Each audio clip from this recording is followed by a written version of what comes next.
I'm Wendell. And I'm Patrick. And This is Yes, But Why? Podcast.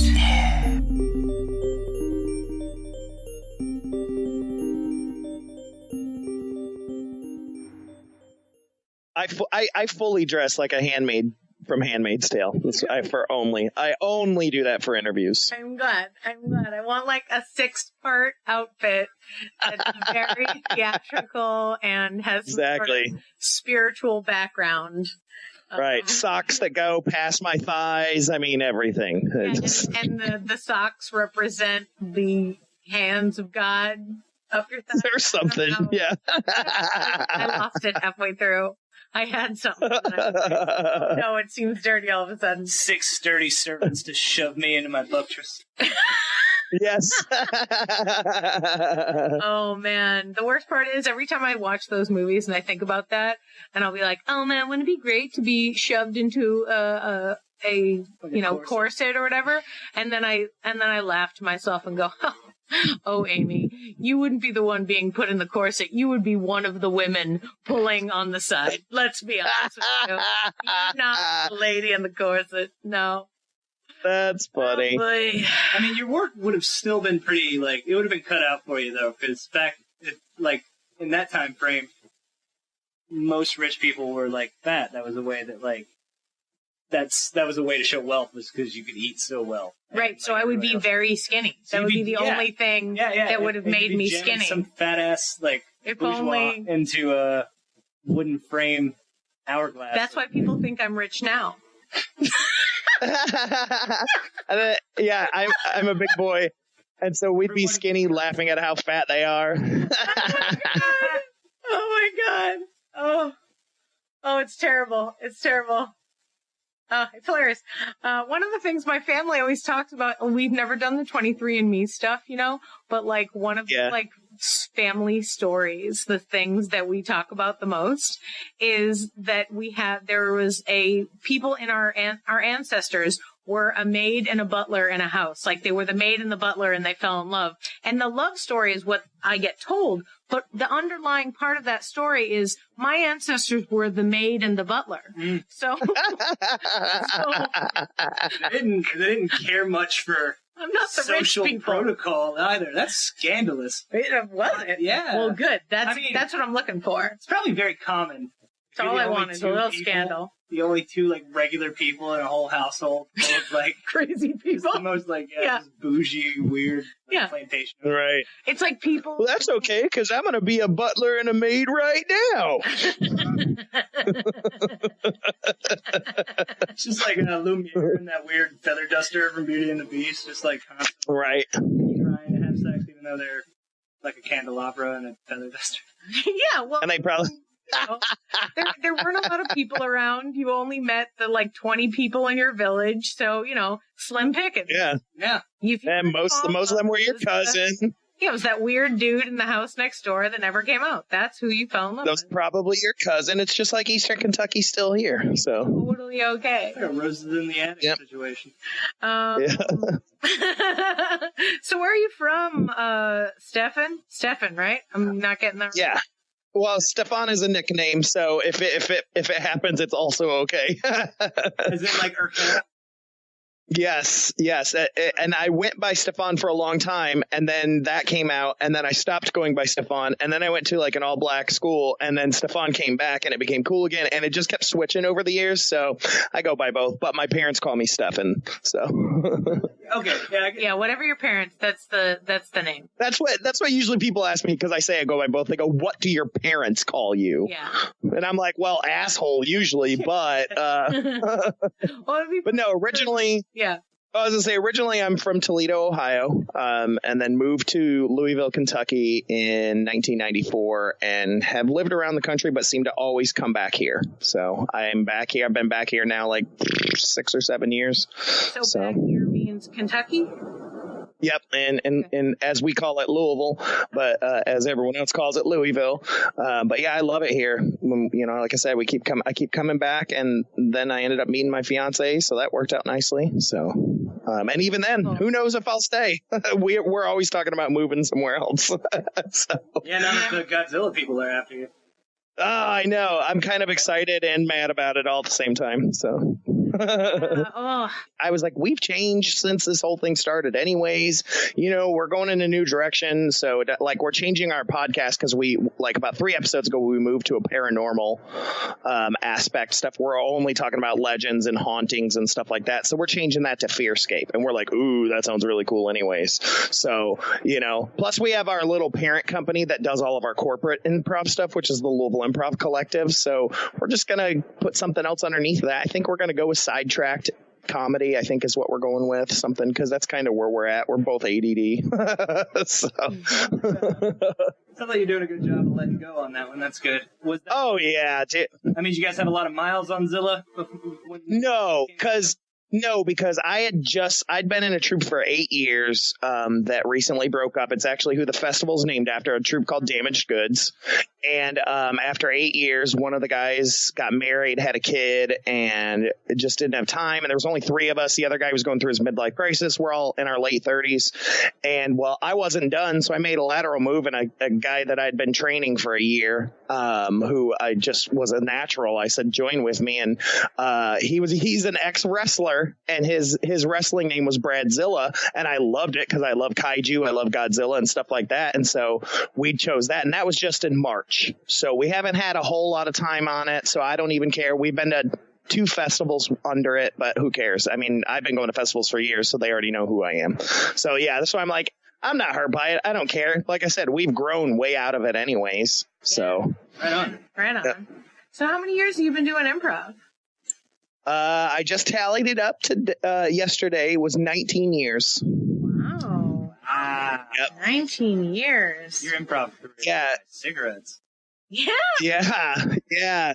Well, because here's the thing. My original troupe that I got on, I'd done some classes and screwed around, but the first team I got on was in 2000. And that team had just gotten together like 2 years before that. A year before that, because we're celebrating the 20th anniversary next year.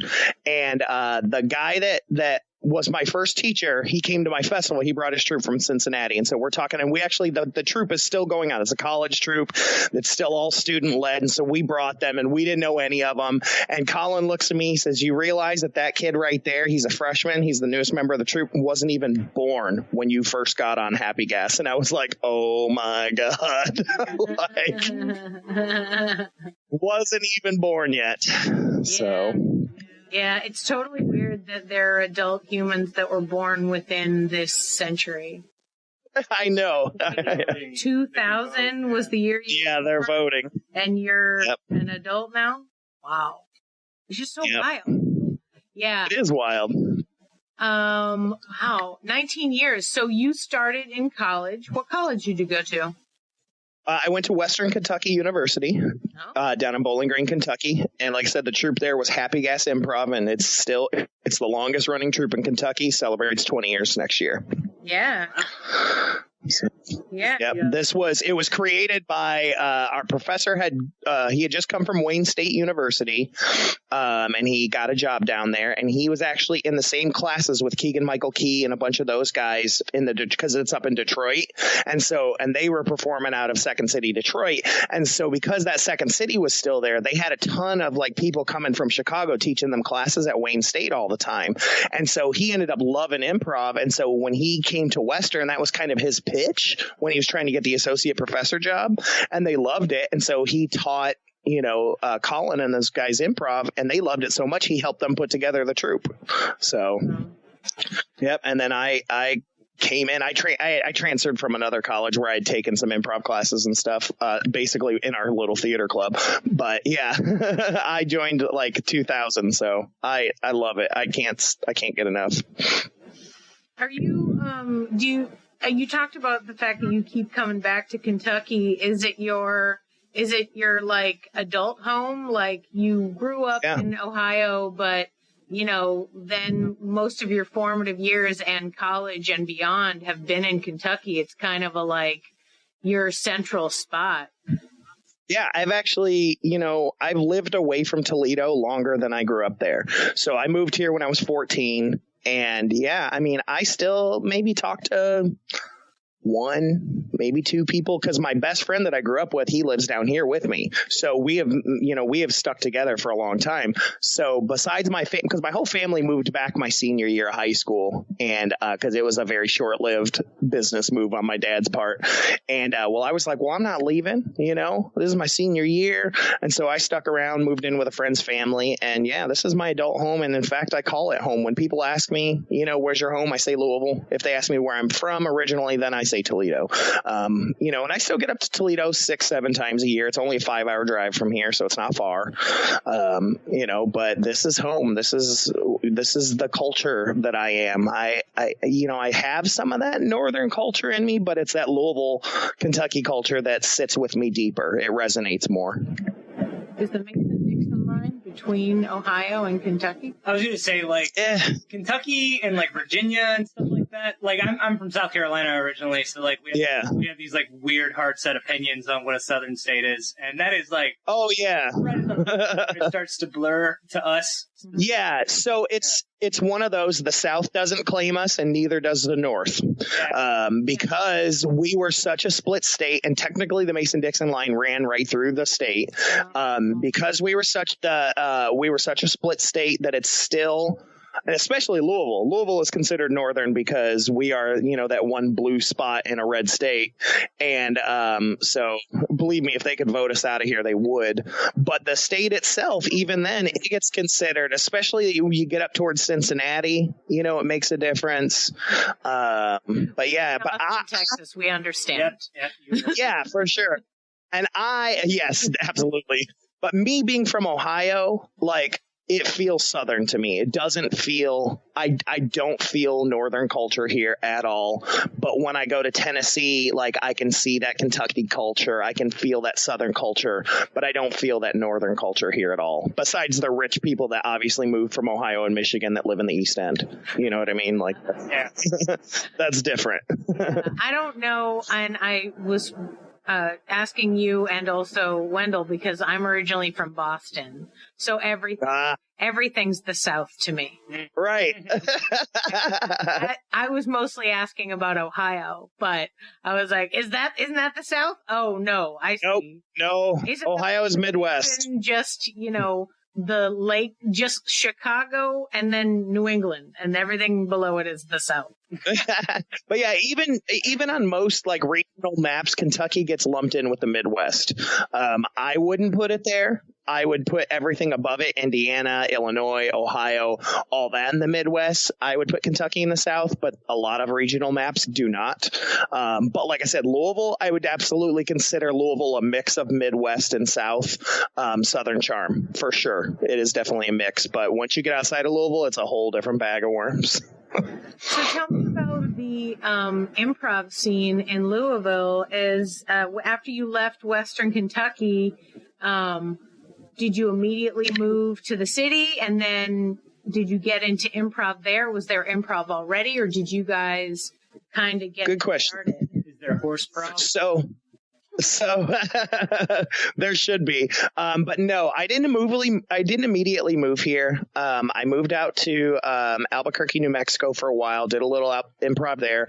But actually right after I graduated, I moved down to Seaside, Florida, and did improv professionally for Seaside Repertory Theater with a troupe called SPF 7.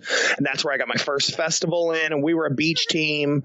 It was awesome.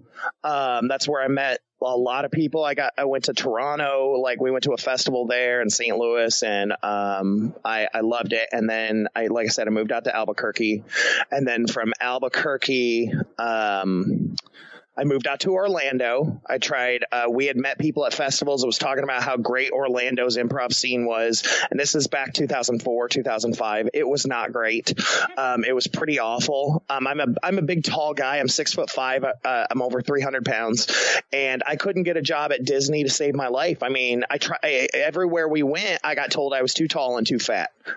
At Disney, that's for their improv troupe that they have there. I was told I was too tall and too fat. I tried to get a job at Medieval Times for the King, and I was told I was too tall and too fat. And I was like, isn't the King supposed to be big and fat? Right? Yeah. I know, right? Yeah. But everything, man, even I thought, man, if anybody's going to hire me, it's going to be Dolly Parton. So I even went to the Dixie Stampede to get a job and got told I was too tall and too fat.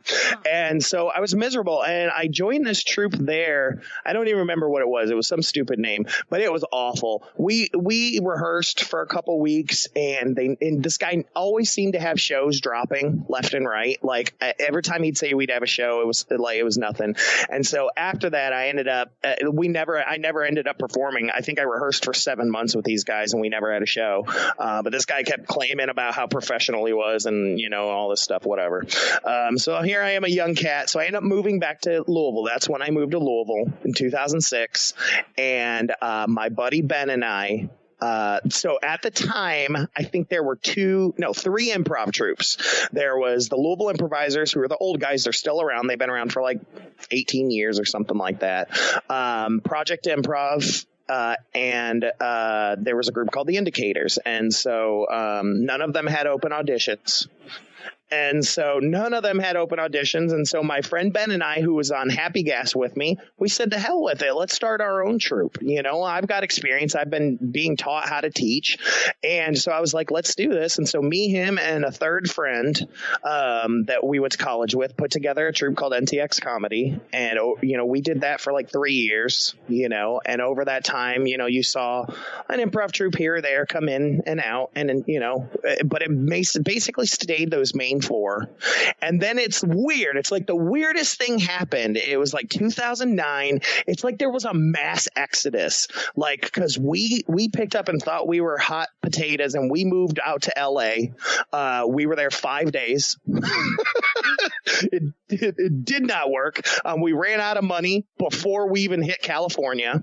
So we slept in our cars and all kinds of stuff like that. We performed at the West Side Comedy Theater with Epic Lloyd. So that was back before he got big. So that was kind of cool. So I still have that connection with him. So that's like the one blessing I look at is, getting to pause your story because you're going so fast. That's what I do, baby. I was like, wait, now you stayed for 5 days in Los Angeles. I want to know what happened. First of all, you drove from Kentucky to Los Angeles? We caravanned. There were 3 cars because there was 4 of us. And I sold my car to raise some money, and we took my friend David's car, and then Parker drove his car and Joyce drove her car. And so the 4 of us, that's the 4 that went. 2 people decided they didn't want to go. And so we drove out there. Now, granted, we performed. We actually stopped in Austin. I have a friend that lives in Austin, Sean Utterback. And so we stopped in Austin and we performed with Comedy Sports. And so that was one of our spots. Oh, we stopped in Nashville. We did a performance. We stopped in Albuquerque because I had family out there. We had a performance. We did a performance at the Grand Canyon. By the time we left the Grand Canyon, we were already broke, and we were running on fumes. And we get to LA. The person that we were supposed to stay with got a gig and flaked on us. So here we are. This person that we were supposed to stay with for like 2-3 months to help us get on our feet got a gig out in Europe or whatnot. And so we had no place to stay because he had subletted his apartment. And not to you. No, not to us. Well, we didn't have the money anyways because it was going to be a free place to stay. Well, because of course everything bad that can happen happened. I mean, like 2 tires went flat, radiator busted. I mean, everything that you could think that could go wrong went wrong. We should have turned around halfway. But yeah, so we get out there. We've got nowhere to stay, but we have these performances at the West Side Comedy Theater. And so we're performing out of there for free, and we're sleeping. We're parked in Santa Monica in a parking structure that we can't afford, but after like midnight it's free until 6 a.m. And so we knew if we stayed past midnight we wouldn't have to pay, but we woke ourselves up at 5:50 every morning to drive out of there so we didn't have to pay. And that's where we slept for 4 days. On the 4th day, a friend of a friend gave us a place to stay down in Long Beach. And at that point, we had a long conversation, and we just knew that this wasn't going to work. And so 2 of us left, 2 of us stayed. And I was one of the ones that left. And so the 2 of us that left came back to Louisville and started a brand new troupe called Damaged Goods. That lasted for 8 years. In that time, a number of other troupes. We started a secondary troupe because there's just 3 of us, so we didn't want to audition. So we started a secondary troupe called Improv Anonymous, and they're still going. And, now there's like 7 or 8 troupes. It's a pretty vibrant scene now. There's still no theater. No one can seem to get the money together to start a theater. We all perform out of this Shakespeare-themed restaurant that's a theater pub. It has a theater upstairs that does plays and things like that, as well as improv and stuff like that. And it's a lot of fun. And I started the festival last year, and it's been a blast. So now it's vibrant. It's great, but it took a long time to get here. How many troupes and theaters are are there improv theaters that are running that troupes are being born out of, or are there improv troupes that are just it's all troupes, nothing, and then they're performing? Where are they performing? What are the venues? It's all troupes being born out of nothing or out of, classes. Some of us try to teach classes wherever we can. I teach out of a talent agency, and I'll sometimes try to put together teams and stuff. But it's basically out of nothing. For the most part, 90% of the improv shows take place out of that Shakespeare-themed restaurant called the Bardstown. Usually every weekend, there's usually one of the improv troupes is performing. He does a lot of there's a lot of theater companies here, but no improv theater and even then a lot of the theater companies don't have space either, so they use the Bardstown space as well. And so there's a lounge and a theater, and so a lot of times the improv acts are down in the lounge. But and then there's other places that we go to occasionally that are just here and there. There's a bar called Four Pegs that occasionally does. There's actually a bar called Kaiju that has improv, so we were a perfect fit for that. Here and there, and we're always looking for more. Louisville sits on the river right across from Indiana, and so I live right across from downtown in southern Indiana, and they kind of have their own art scene too. And so I'm trying to put together something here because I don't know what it is. People are afraid to cross water, so people in southern Indiana don't go to Louisville, and people in Louisville don't go to southern Indiana. And so I'm like, there's this whole untapped market here that I'm starting to work with, that I'm trying to do. I work with one of the arts alliances in southern Indiana, and there's a lot of cool stuff that's going to be happening soon. But yeah, Louisville's cool though. But I mean, we're all hustling. We're all hustling to try to find, that next new venue.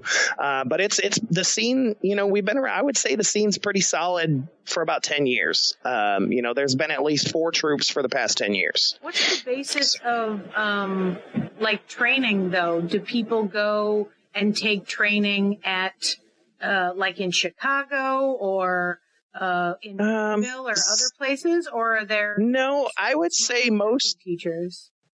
Everybody's pretty much, for the most part, self-taught.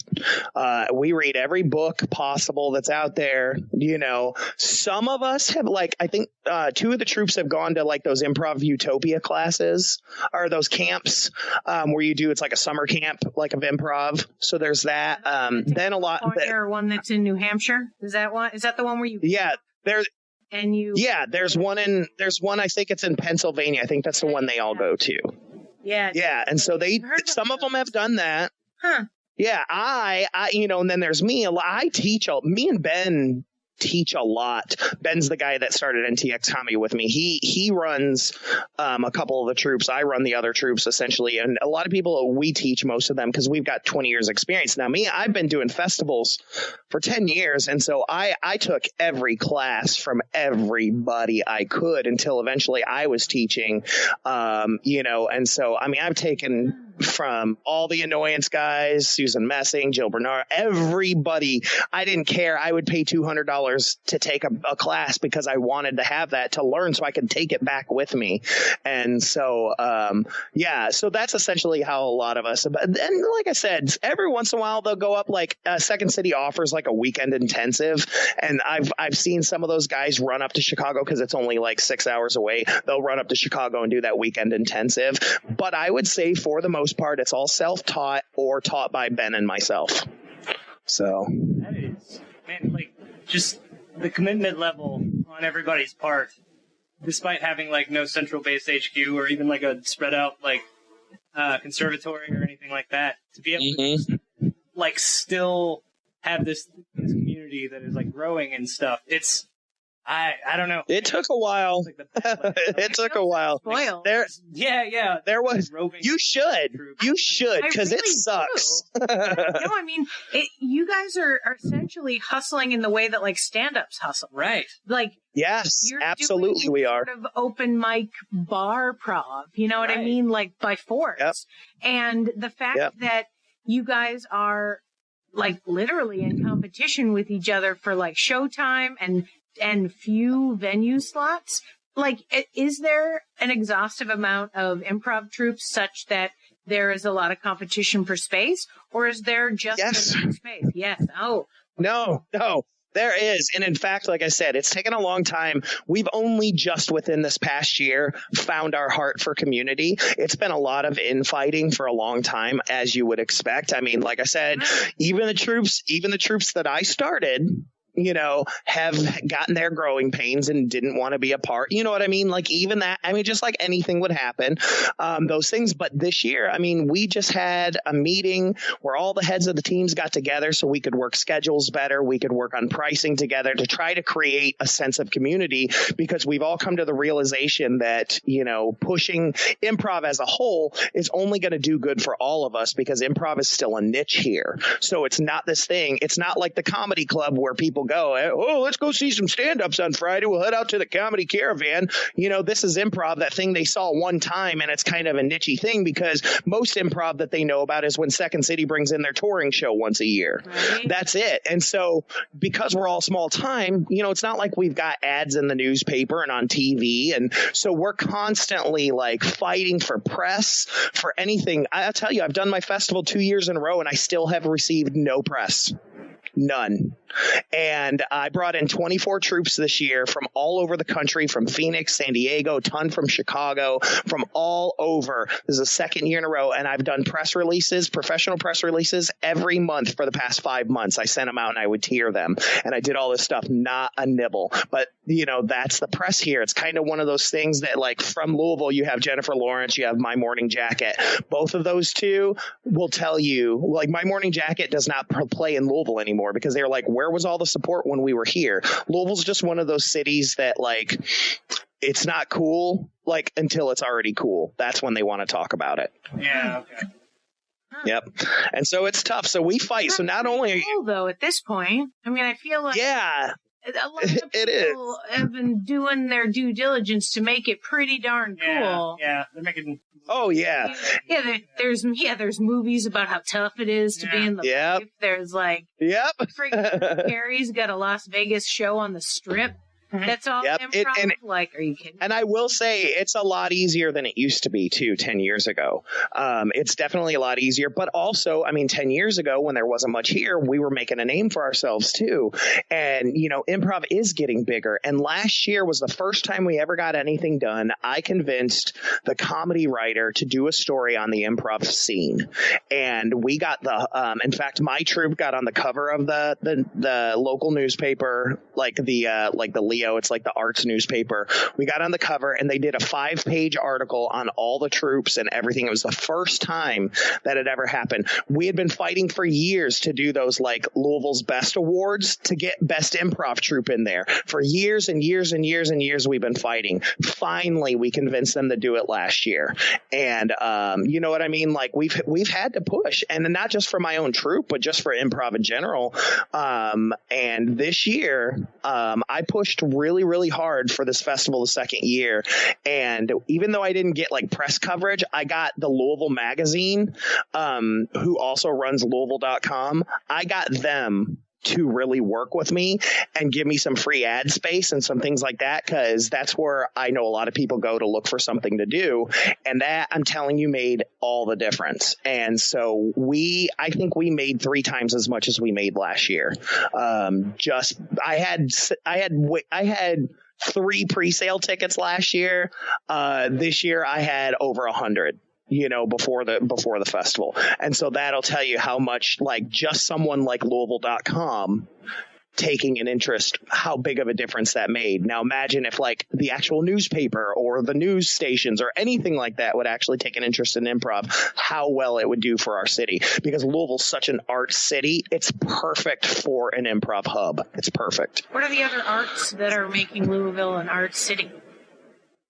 Theater is massively huge here. We've got a professional, oh Lord, I can't think of, equity theater, actors theater here. So in fact, most of the actors you'll see there aren't from Louisville, but it's a huge. It's from New York. Yeah. And so this is like, they do all of their auditions in New York and LA and Chicago. They don't do it here. But that's here, and it's great. It's still great because a lot of local people still do get to work smaller roles, and they offer things like that.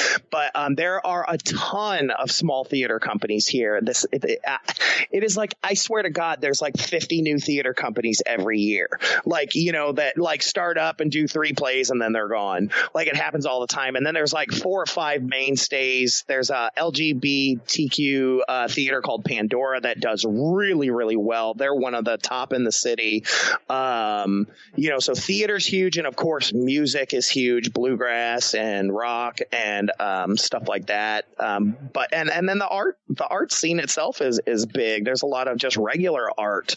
But yeah, I would say and that's from my perspective, but I would say theater is probably the largest thing we've got going on here. Is the theater crowd snobby towards improv? Like, are they like, oh, improv? No. No. In fact, those are the people that we market to, because it's the stand-up crowd that hates us, because they're the ones that don't understand it. They're the ones that come thinking they should be heckling us, and they don't come because they think they're going to get picked on. But the theater crowd, so most of the people that do improv here in town are ex-theater people. So we are very, very tied with the theater community. Like, I graduated with a Bachelor of Fine Arts in theater. Like, we're all musical theater people or theater people. Like, and so we do very well with the theater scene, because we try to market to them, and those people, because the rich ones are going to actors. So the snobby ones are going to actors, and they're going to your standard Broadway tour anyways. But all the other smaller theater companies are kind of your middle class folks. And those people are fantastic, man. They're the ones that tip well, when at the Bardstown, they're buying food and getting drinks. And so the Bardstown loves us for that. And it doesn't hurt us, and so they're great. And so I love it. I love our fans. And, Louisville's a great arts town. So they're always like, oh, let's check something out. Let's go check out Louisville.com. Let's see what kind of weird things going on. Cause standard keep Louisville weird type thing. And so that's what we do. They're like, we didn't even know that there was improv in town, or I didn't even know what this was, and then we came and we're like, oh, it's like that thing, but we usually. Crazy. Improv has a tendency to be kind of scary to people until they get through the door, and then they're like, oh, it's okay. It's all right. And that's part of the other reason where our community is so hardcore, is we try to work together and say, let's stay away from these kitschy, nichey things that people are afraid of. So we play a lot of, if we do short form, all the teams, I've taught them all to play in the audience instead of bringing people up on stage. Instead of doing pillars where you're tapping the one person on your right or the person on your left, we go out into the audience and tap people at a table. That way they may only have to say something once, and it makes them feel so much more comfortable. Sure. So, yeah, it's fun. So you're clearly very business minded, because you have the festival going and you have your podcast, and you said there was another, you're also teaching with your business partner, Ben. There's a lot of businesses that you're running in the improv world. Yes. How do you, number one, why don't you just open up a space? Oh, and number two, Are there more businesses coming out? Who knows? Tell me. We've been trying for a long time. Ben and I both come from very, very, very poor backgrounds. And so like having money at our disposal has never been good. Neither has been good credit. And so Ben started running what's called Improv 502 a year ago. And it's a loose school. We kind of just get space wherever we can. Him and I teach. I also, like I said, I teach at the Actors Center for Training, which is through the Helen Wells agency, talent agency. We also do corporate stuff through the Louisville Improv Collective and private shows whenever we can, all that jazz. And I teach at schools whenever I can. I do, you know what I mean? It's all just piecing together because there's just not enough. I mean, like I wish I was doing corporate stuff every day of the year, but it doesn't happen like that here. It's still a thing that isn't big enough to get noticed. We haven't found that investor yet. You know what I mean? That angel investor. We've tried once to go get a business loan. It did not work out well. And so one of the hopes is that through this new united community that we have is that we can build a collective theater together is kind of just now being put on the table as talks. So, but yeah, everything's just been done on my own. I mean, when I ran this festival, I had to garner some sponsors, but I spent a lot out of my own pocket to make it happen, and it's tough. It ain't easy. Yeah. Tell me more about the festival. What kind of submissions did you take, and how did it work, and how many venues did you have? What happened? 2 years. Sure. So last year, like I said, my old troupe Damaged Goods, we had traveled for 6 years, hitting every festival within a 9-hour radius. And we went to Chicago every year. We went to Detroit, the Detroit Improv Festival, which is my favorite festival in the world. We go there every year. We've been to Toronto. We've been all over the place. And through those 5 years, everyone kept saying to us, why don't you guys start a festival? There's no festival in Louisville. At the time, there was no festival in Cincinnati. There was no festival in Indianapolis. There was no festival in Nashville, which is an hour and a half in different directions from us. So there was really the closest festival was basically Chicago or St. Louis. And so everybody's like, why don't you do it? Why don't you do it? Why don't you do it? And, finally I said, screw it, I'll do it. And so over the years, I started talking to every single festival owner that I met and became friends with. And I asked them for time outside of the festival to talk to me on Skype or on the phone just to get how do I do it? Plus, there's a great Facebook group that's, improv festival and theater owners. And I ask for advice on there all the time. And so putting this together, I asked everybody, how do you run a first year festival? And everyone said invite only. So we did that last year, just invited our friends, 12 troops. So this year was different because I had a better idea how to run it, what to do. So, and I work everything through the improvnetwork.org with Bill Binder, who's a great friend of mine. So I wanted to do submissions this year. And so we did it, and we settled on 24 troops instead of 12. So I doubled it. And then Damaged Goods broke up in January, and I was doing it all by myself. And I said, I don't care. I'm going to keep doing it. And then the guy that I do Zilla with, his name is Brad. He's a different guy than Ben, but Brad and he came on as kind of my partner in this. And so he was able to take a lot of the heat off of me. But yeah, we did full submissions. We got the coolest submissions. I mean, we had 3 musical troupes. We had one troupe that was a musical troupe that was it was called Anarchy, the improvised rock opera. That was amazing. We had an improv submission of a guy out in San Diego who's now in Chicago called I Am the Show, where he just gets crappy dollar store B movies and dubs the entire thing, the music, the sound effects, all the voices, everything. He lets the audience decide which movie. I mean, just the most amazing stuff. Different long form, different short form, genre styles. We had all the local troops but one was in the festival. So it was fantastic. We did it at one venue. We did it at the Bardstown. I convinced the Bardstown to give me the entire weekend of Labor Day weekend, but he couldn't do Sunday or Monday because he gives his employees those days off. So we did Thursday, Friday, and Saturday, 2 shows a night, four improv troops per show. So we did 7 o'clock and 9:30, plus we did after parties, plus workshops on Saturday.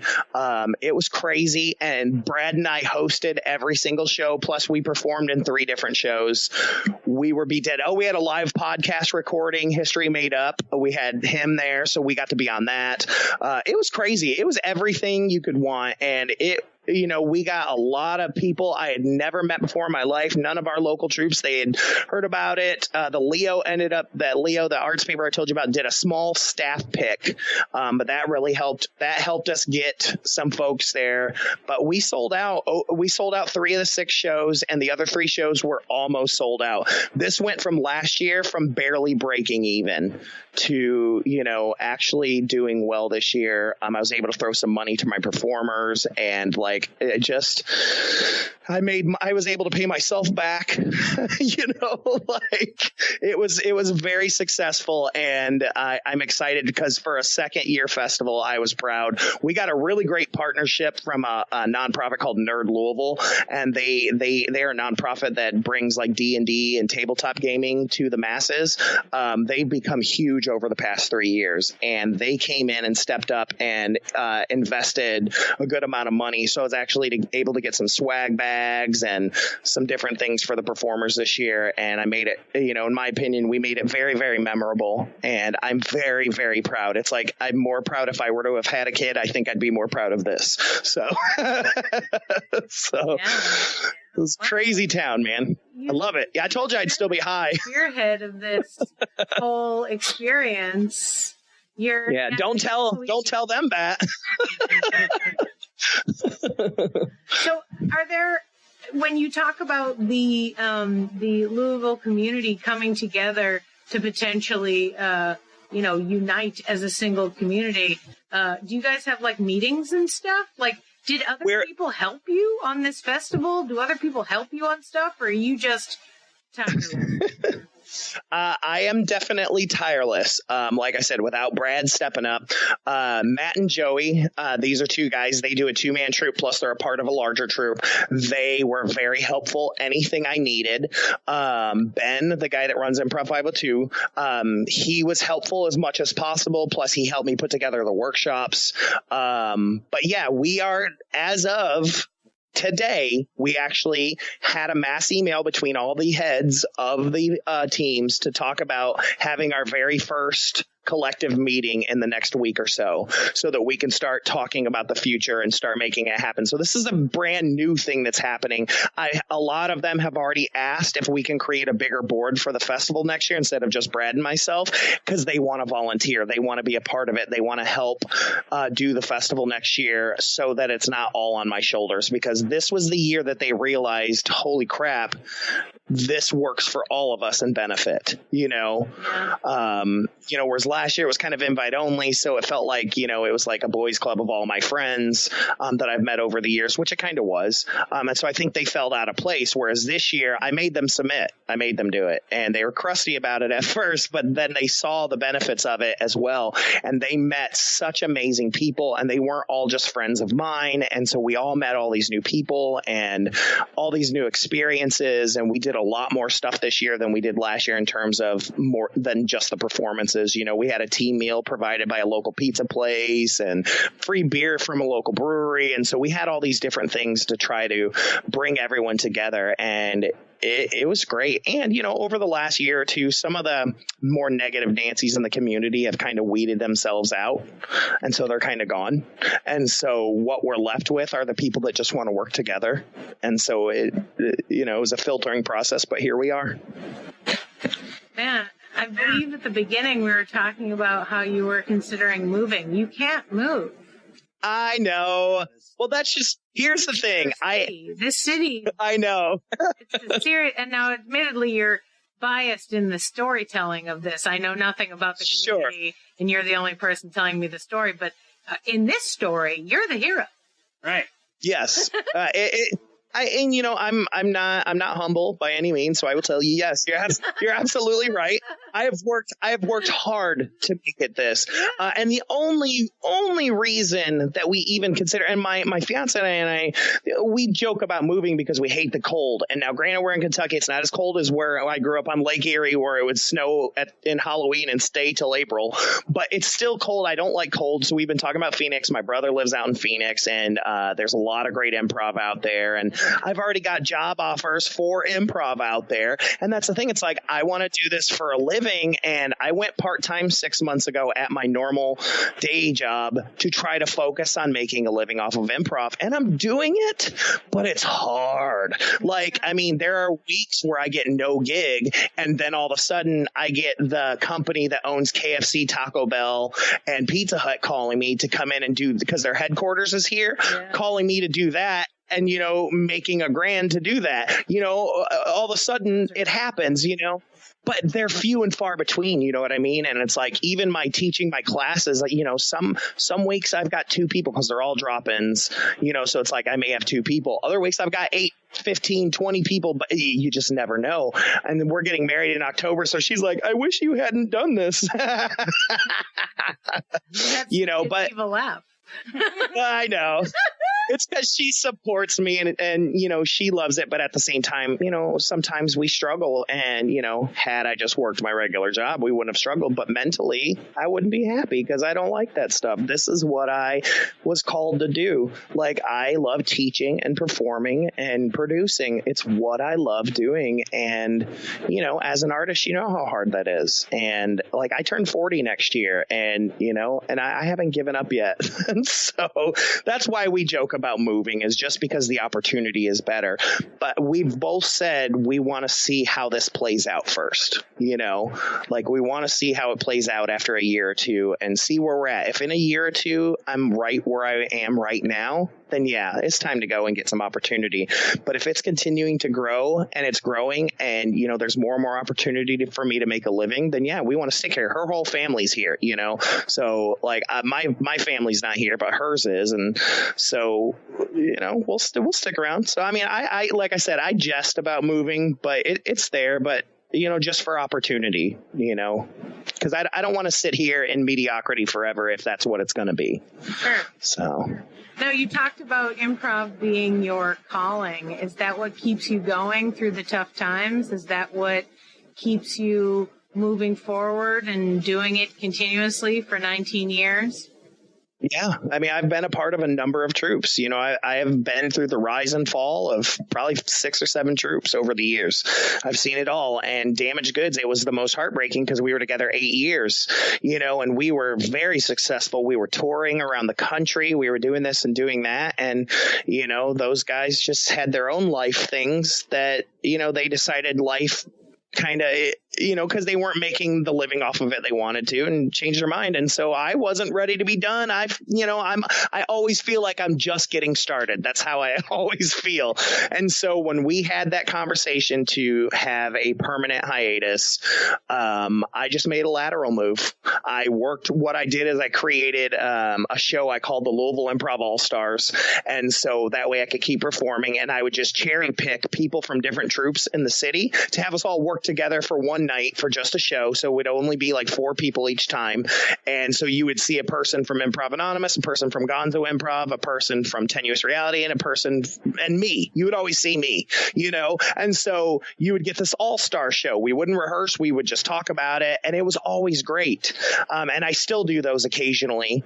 And it's fun. And then I had been teaching Brad for over a year. He's an ex-wrestler, so he was already a natural. And so we started performing more, and that started really gaining speed. And so, like I said, yeah, I've never stopped. It's like if one team falls, I'll either start a new one or audition for something or figure out a way to do it. Like, because it is everything to me. Like, I am the most depressed. I suffer through depression and anxiety. And usually I notice that's when I don't have improv in my life. That's when I seem to get those attacks and those things happen. Yeah.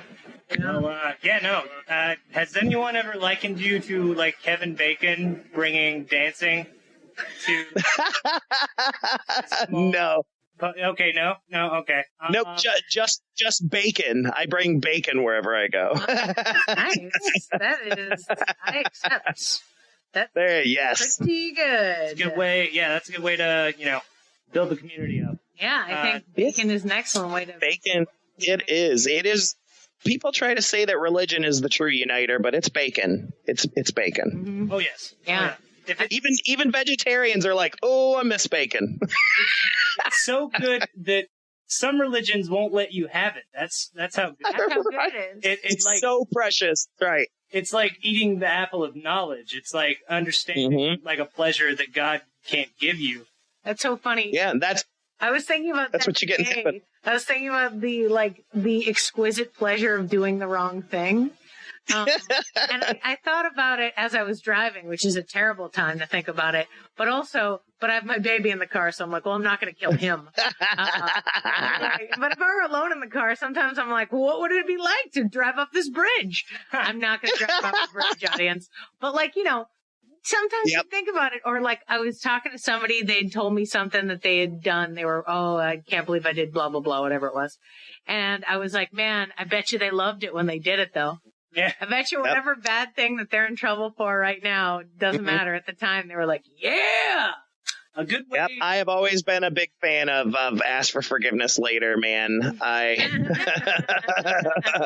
No, yeah, I mean, it seems like you were kind of terrassing all over the United States there. So, oh my God, yes. Just impromptu shows in front of the Grand Canyon and everything, but. Oh, yeah. They have a stage out there. And so we were like, oh, well, let's go hit this stage. And so within the first 5 minutes, we ended up having 30 people wander over and sit down and watch our show so I could officially put it on my resume. You know what I mean? One of those things. I would have put it on my resume even if no one watched. Oh, for sure. Just for me sure. Talking to my husband, who's the only person in the audience. Still a show. Hey. But yeah, I feel what you were saying. You were talking about the bad thing. I am notorious for my guilty pleasure is quitting jobs. Oh, God, I love quitting jobs because, none of it is improv. So I'm never happy. Even if it's the easiest, high paying job, I'm still fucking miserable. And I'm just creating flyers for shows or creating new things or whatever. That's what I do. But man, quitting jobs, it's the best. It feels so good for that first day until you realize you're unemployed.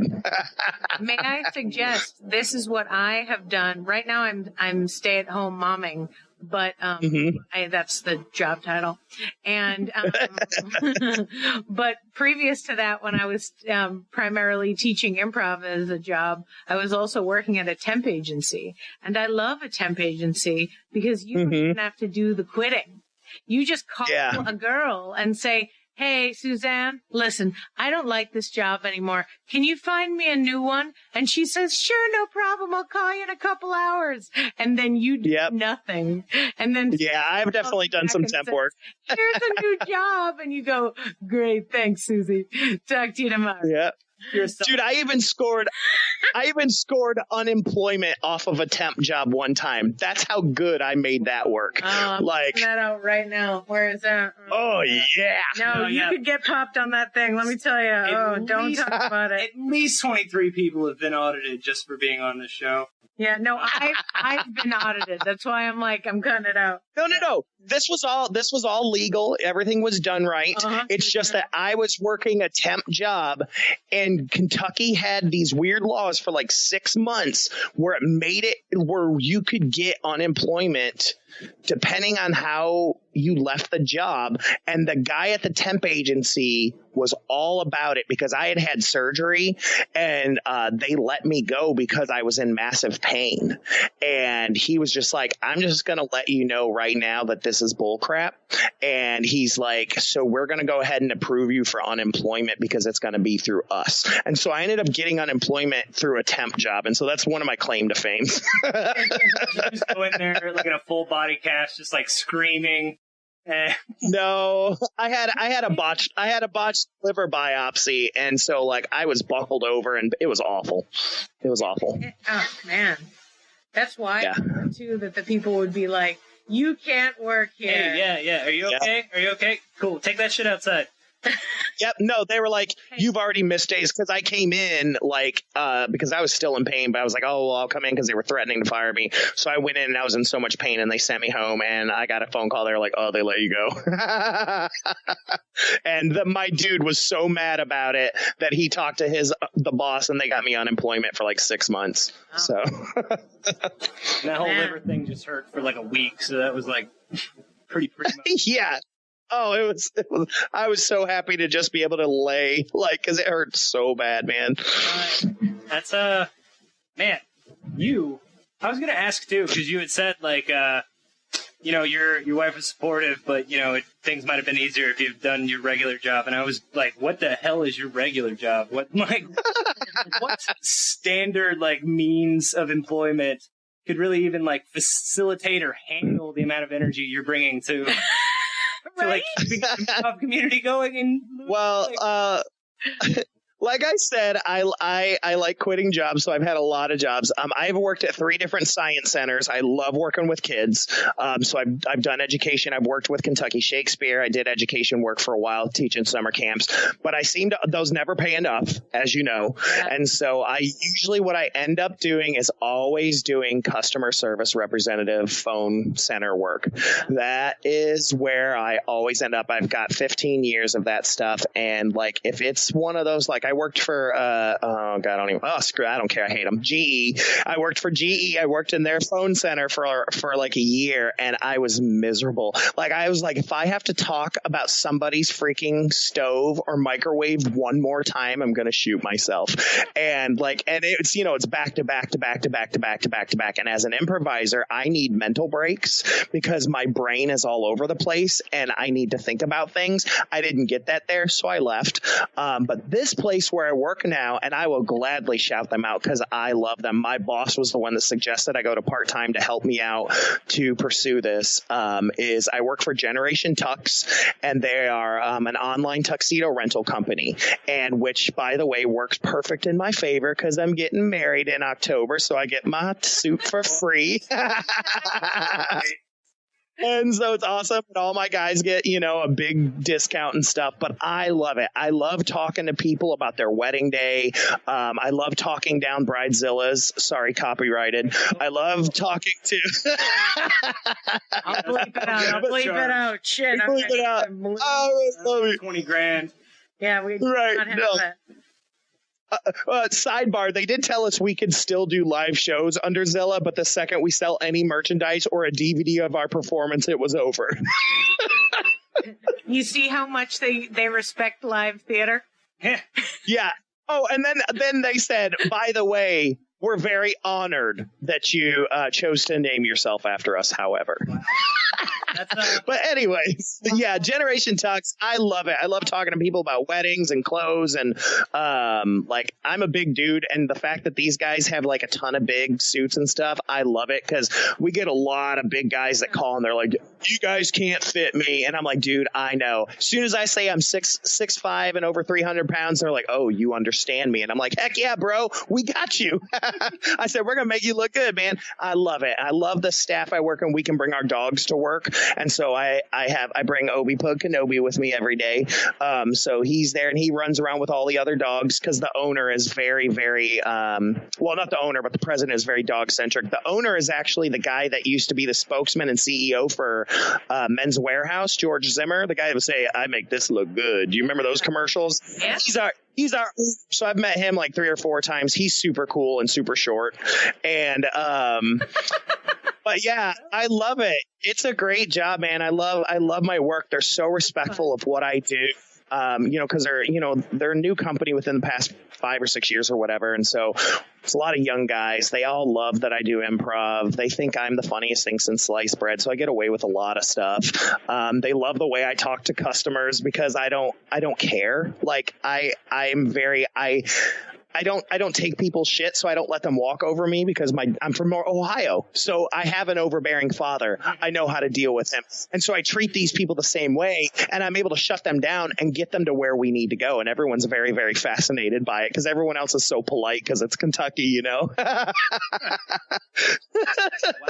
And they're like, that Momzilla was so mean. And I'm like, I got her to get another suit. You know, like, it's silly. Of course. She didn't even need it. That's awesome. That's great. Yeah. I don't know. Like, that's always like a slippery slope, like telling your coworkers or your boss that you do improv or comedy. Yeah. Because, then there's like this weird pressure in case no one else there is funny. Be like, oh my God. Yeah. You know, dance for me. funny, man. Like, I used to have a manager. Yeah. I hate that. Like, at a restaurant that liked it so much and was just so tickled by it that, like, he would steam tables in my section and introduce me as a comedian. Oh yeah, I have had calls transferred to me for that same thing. That's the bad news, is that because they know I'm funny and I'm positive, a lot of times managers will transfer bad calls instead of to themselves to me.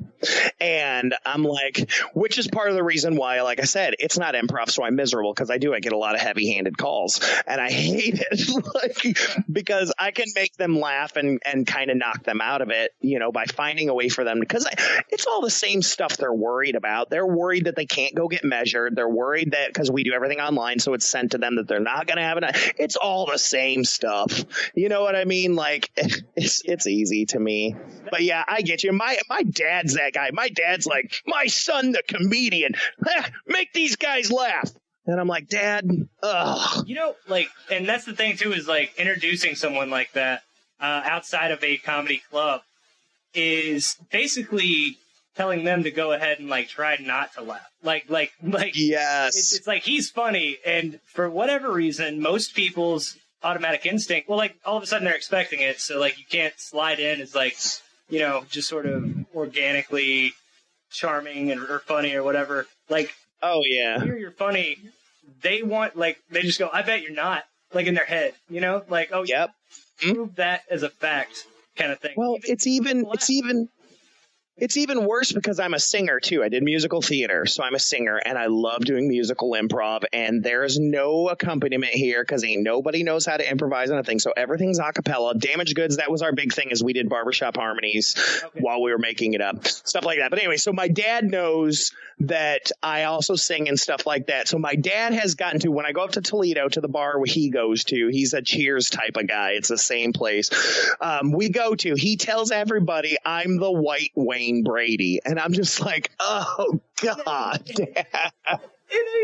Oh my God, that's amazing. In a genre of performance that is overflowing with white male performers.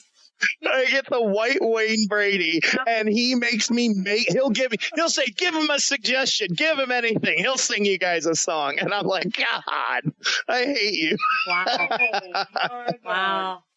That is amazing. The white Wayne Brady. I gotta write that down here. This is what I'm gonna bill you as here. The white Wayne Brady. Please do. You guys, my dad is the most ridiculous, like, person you'll ever meet, and like whenever I tell people about him, they don't believe it, and then they meet him, they go, never have I ever met the expectation, like when the bar was set high, because he's ridiculous. My dad has no filter, like none. I mean, he is your loud Yankee like guy who like gets all his jokes from Bob and Tom or from the bar, you know what I mean? Like, he's that guy, like big fat mustache, still rocking it. He looks like the guy from the Tony's Pizza Box. Like, that's my dad. That's what my dad looked like too. Well, who knows? It's so funny. But I definitely get inspiration from that for sure. Man, that feels like a more genuine compliment though, because I feel like that means he has at least watched Whose Line Is It Anyways, and for sure, has sorted Wayne Brady into like the talented of the of the improvisers. Oh yeah. Well, here's the problem. No, he is great. Yeah. Here's the problem is my dad has only seen, like, that was his introduction. So I took him to Laugh Out Loud Theater in Chicago when we went to Chicago one time. So he saw that, he's seen my troops, and then he's seen Whose Line Is It Anyway. So he'd only ever seen short form. And so one of the reasons I like to do the Detroit Improv Festival a lot is because it's close to Toledo. It's 40 minutes from Toledo. So that's when my dad gets to see me perform. My family and friends from back home come. And the first year we were there, my dad's seeing long form for the first time. Like I said, he has no filter. He's sitting in the back of the room going, Jesus, I swear to God, somebody please make me laugh. I'm falling asleep, guys. When's damaged goods coming on? I'll pay anybody $5. What do you guys call this, long form? What is it? Yawn form? And I'm like, oh my God. Like, I'm so embarrassed. Wow. It's insane. And like, you have no idea, to the point where he doesn't go when he comes to see me in Detroit. He sees my show and goes out and gets a beer. Like, and it's not that they're bad. I think they're all hilarious. He is your classic. He used to run a comedy club back in the early 80s. What? Okay. So like, yeah. So he didn't own it, but he managed it. He ran it. He ran Giggles Comedy Club in Toledo, Ohio. So he's met all those guys like Rodney Dangerfield, all those guys. So I grew up like, you know, like knowing about these, because by the time I was like 4 or 5, he wasn't working there anymore. So like, do you know Paul Rodriguez? Yeah. Yeah, so Paul Rodriguez, that was one of my dad's friends that I talked to on the phone when I was a kid and stuff like that. So Dad had connections in comedy, but never gave them to me. What's his name? The dude that does the UFC fighting, Joe Rogan? Yeah, Joe Rogan. He's really good friends with my dad because my dad does billiards. That's his thing. He worked for the Pro Billiards Tour for years and years and years. And Joe Rogan he loves billiards, so he would come and host stuff. So he knows my dad. And all this time I'm like, Dad, how come you haven't introduced me to this guy? You know I'm a comedian. He's like, yeah, until you get to his level. And that's what he tells me. So like my own dad won't introduce me to people like and stuff like that because he has this idea, this old school late 70s, early 80s of how things are done. And he has no respect for improv except for me. I am the only, like I said, the white Wayne Brady. Like, I am the only guy. And my guys that I do improv with, that's it, because he knows I've taught them. But yeah, so he has this idea of how comedy clubs, and he doesn't understand why I'm not in the comedy clubs here in town. And I try to tell him how improv is different. And he, you know, he's got a business mind. It's insane, man. My dad's insane. That was crazy. I don't know. I love how you start to explain something that like we were like talking about, and then it leads to a story that is compelling and energetic, but full of so many like left turn details that like it's happy though, because you're like on this really awesome roll. And you're like, we're trying to get to the end, but wow. Yeah, I never get to the end. This is why we're changing our name from Zilla Comedy to Sidetracked Comedy for that exact same reason. Yeah, that's no, I mean, yeah, like we like to my middle name there, but goodness. My middle name should be Tangent. I live off Tangent. And Brad, he's in his 20s, and he makes fun of me. He said, dude, you're turning 40 next year, and you've already started telling old man stories. I know people's first and last names. I know specific dates. I know what the weather was like. Well, yeah, no, I mean, who can blame you? You've done so much and know so many random, like very interesting things. I do. That, no, you have to be full of tangents because no one would give you the time of day to get all of that out. No. No. And just go. Dude, this is a screenplay, I'm telling you. The dad runs a stand-up comedy club, and then he looks down on his improv son, and struggle. The son is like, I want to be like you, Dad, but just a little different. Oh, man, this is great. Oh, man. Dude, this is story. You are right. This is my dad. Here's another tangent. This is my dad. So my dad never taught me anything. So like, he was a mobile DJ for a long time, and I wanted to DJ, and he told me I had to figure it out on my own. My dad plays the most amazing, beautiful guitar, would not teach me how to play guitar because he taught himself. He said, I ain't teaching you. I had to teach myself. I mean, all these things. And so I've always done my own backwards. So like he loved stand up and running that club. So I did improv. He loved doing mobile DJ. So I became a singer and a dancer. It's like all these things because I had to figure out my own path because he would not put me on it. Like, I'm always so mad about that. And I like piano. I like the idea that he just like gave you like when you were a kid, just bought you a box with a bunch of bicycle parts on it, and not only not like give you the training wheels, but like made you put it together too. Understand the physics of what a bike is. like pump it. Well, it's kind of like my mom is going to do that.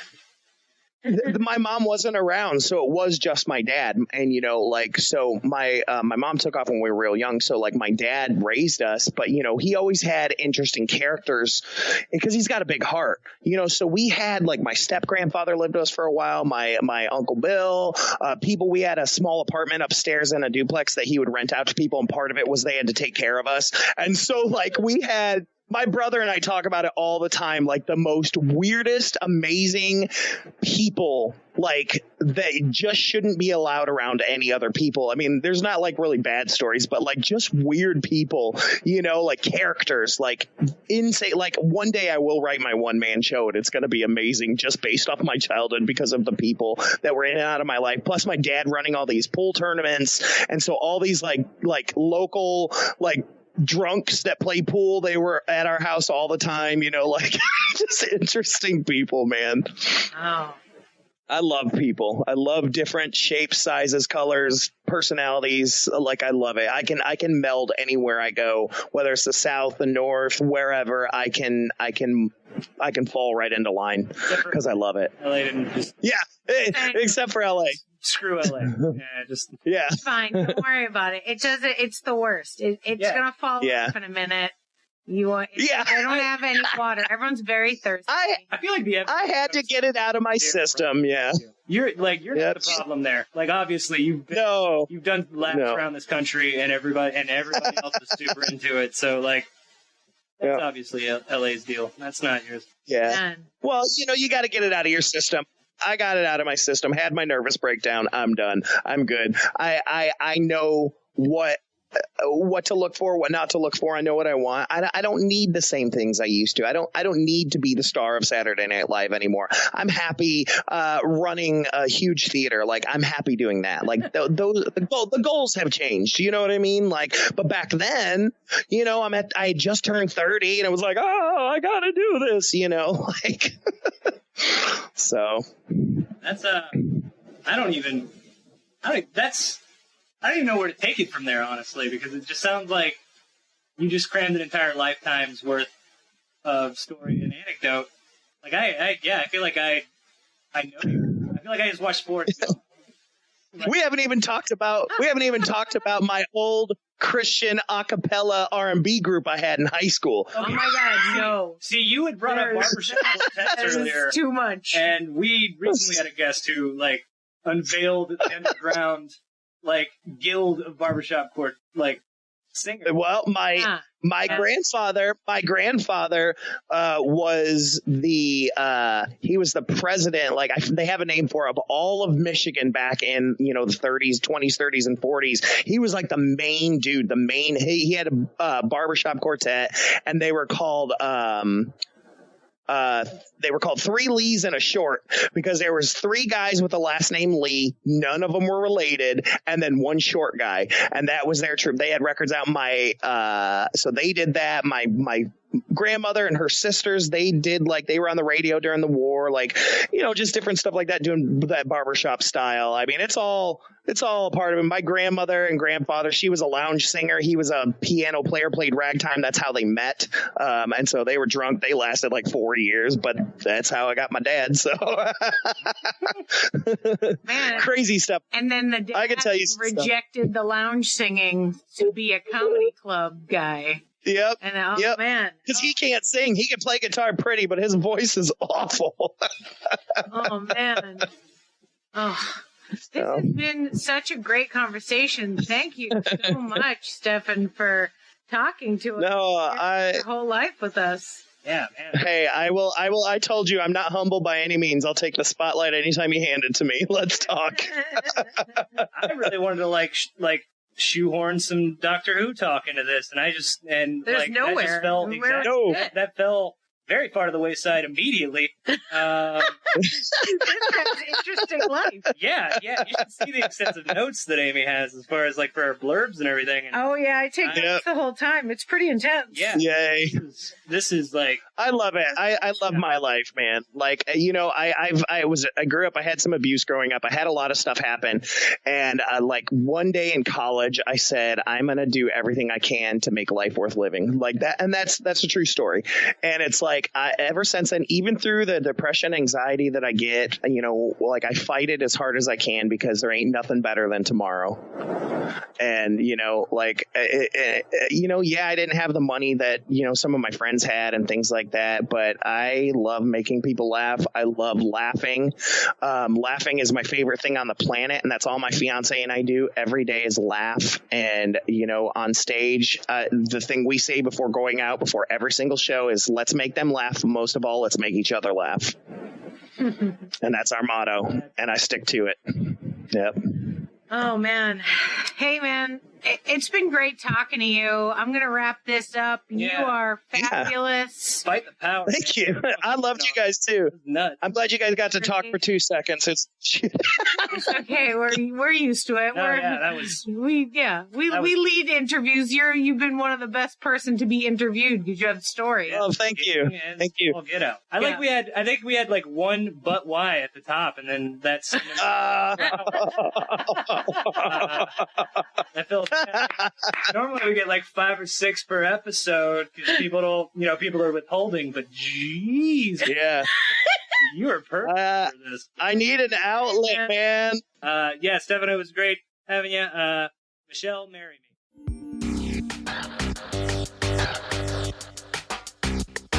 Thanks for listening to Yes But Why podcast.